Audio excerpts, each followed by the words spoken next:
Salut à tous, j'espère que vous allez bien. Aujourd'hui on se retrouve pour une nouvelle vidéo et aujourd'hui on va parler des écrans gamers. J'ai fait une sélection de 5 écrans 144 Hz, donc ça devrait plaire à pas mal d'entre vous. Vous me demandez souvent quel écran 144 Hz vous pourriez acheter, donc voilà, ici j'ai fait une petite sélection.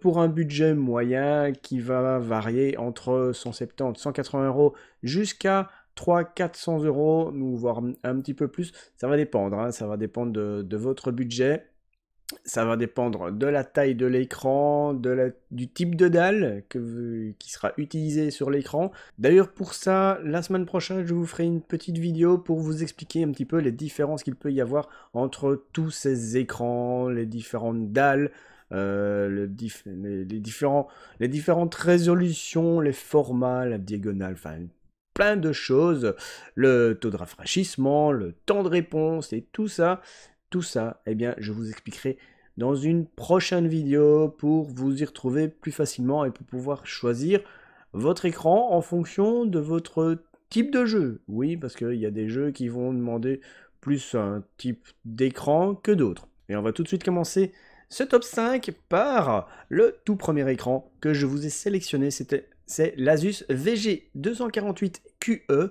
qui est plutôt pas mal, hein. C'est un écran, eh bien, vous allez le trouver ici sur Amazon à 193,95 €. C'est un prix raisonnable pour un écran 144 Hz. C'est une dalle TN d'une diagonale de 24 pouces, format 16 neuvième, comme quasiment la plupart de tous les écrans maintenant. Résolution en 1920 par 1080, donc c'est du 1080, du Full HD. Fréquence de rafraîchissement, eh bien 144 Hz. Je ne vais pas le répéter pour chaque écran, mais ça sera du 144 Hz pour tous les écrans que je vais vous présenter aujourd'hui. Temps de réponse de 1 milliseconde, ça c'est plutôt pas mal si vous voulez un écran réactif. Si vous voulez jouer à des jeux comme Fortnite, hein, eh bien Fortnite, CSGO, PUBG, et j'en passe. Donc ce type d'écran est vraiment très très bien. Alors, est-ce qu'il est compatible FreeSync, G-Sync? Non, il n'est pas compatible FreeSync et G-Sync, mais bon, vous inquiétez pas, hein, vous allez pouvoir l'utiliser quand même avec votre carte graphique, que ce soit une GTX, une RTX ou même une RX ancienne ou nouvelle génération. Alors, au niveau des connectiques, eh bien, ici on le voit pas, hein, mais vous avez un DisplayPort, un DVI et un HDMI. Donc voilà, tous les ports nécessaires, il n'y a pas d'USB. Vous allez pouvoir le fixer au mur si vous le souhaitez. Il y a des fixations VESA de 100 sur 100. Il y a des haut-parleurs intégrés 2x2 watts. Alors je sais pas où ils sont. Ils doivent être sur le côté en bas, apparemment il y a des petites ailettes. Je ne sais pas trop. Je ne l'ai jamais vu, donc voilà. Vous allez pouvoir le mettre en mode vertical, et ça c'est plutôt cool. Il est pivotable et réglable en hauteur.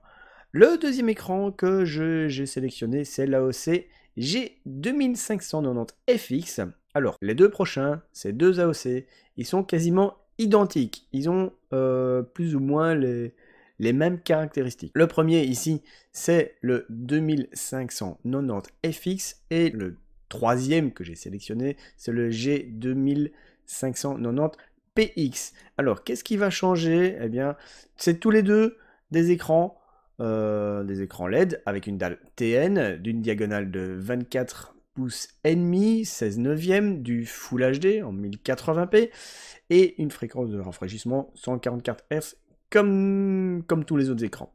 Temps de réponse 1 milliseconde, c'est plutôt cool. Ils ont un design plutôt sympathique. Moi j'aime beaucoup, hein, ces écrans avec la bande rouge sur le bas. Je trouve que ça sympathique. Moi j'aime beaucoup.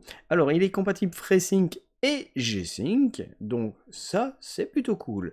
Il y a un DisplayPort, deux HDMI, et pour la version PX, eh bien lui il possède en plus des connecteurs USB, et pour la version FX, eh bien le pied n'est pas réglable en hauteur, il n'est pas pivotable. Voilà, c'est une petite fonction. Si vous n'avez pas besoin, eh bien prenez celui-ci. Si vous n'avez pas besoin des USB, prenez la version FX. Tandis que la version PX, eh bien celle-ci, vous avez les USB, mais vous avez aussi la possibilité de régler le pied en hauteur, en inclinaison et tout ça. Et vous pouvez aussi le mettre en vertical. On n'a pas d'exemple ici sur les photos, mais il est possible de l'incliner et de le mettre en vertical. Donc ça, c'est deux écrans qui sont vraiment très très bien. J'ai pas dit non plus, mais vous pouvez le fixer avec les fixations VESA, soit à un bras, vous allez fixer à votre bureau ou au mur, ou simplement directement au mur avec une fixation adaptée, forcément. Vous avez des haut-parleurs intégrés, et puis voilà, c'est tout. Pour le quatrième écran, eh ben, c'est un Yamaha G-Master GB2760 QSU-B1. Alors j'aimerais bien que tous les constructeurs fassent attention au nom des écrans, parce que des noms à rallonge comme ça avec des chiffres et des lettres, c'est tout simplement pas facile à retenir. Bon, le Yamaha, il est plutôt sympathique. J'aime beaucoup aussi son design, même s'il est un petit peu plus sobre.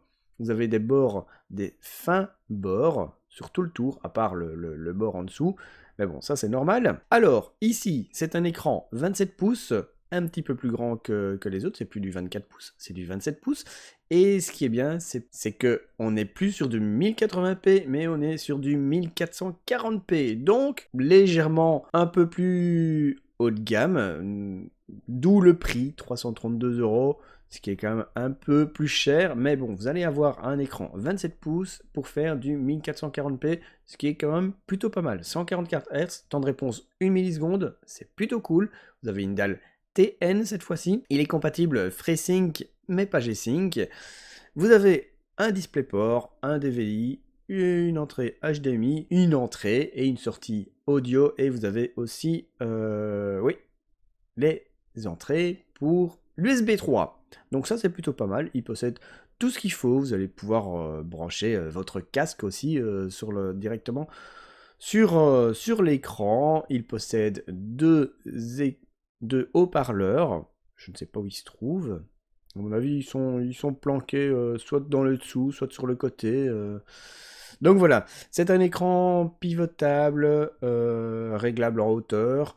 Il a les fixations VESA, donc vous allez pouvoir le mettre sur un bras articulé. Voilà, il a tout ce qu'il faut pour avoir un bon écran. Il est plutôt sympathique, il est sobre avec des bords très très fins. Donc voilà, c'est un très très bel écran. Vous allez le retrouver sur Amazon, en tout cas pour l'instant, à 332,59 €. Pour le top 1, on va passer sur un Samsung. Est-ce que je me risque à vous prononcer toutes les dénominations, qui est un petit peu longue? C'est le Samsung LC27H G70Q QXN. Voilà, j'y suis arrivé.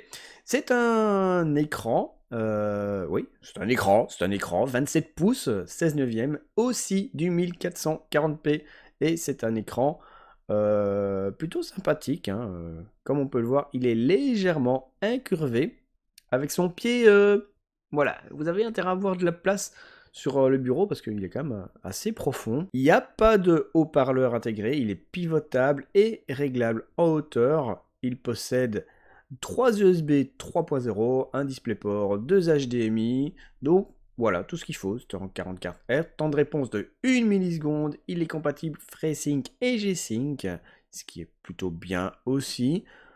Très bel écran, moi j'aime beaucoup, même si son prix est quand même relativement plus cher. Il possède une dalle VA et pas TN comme les autres.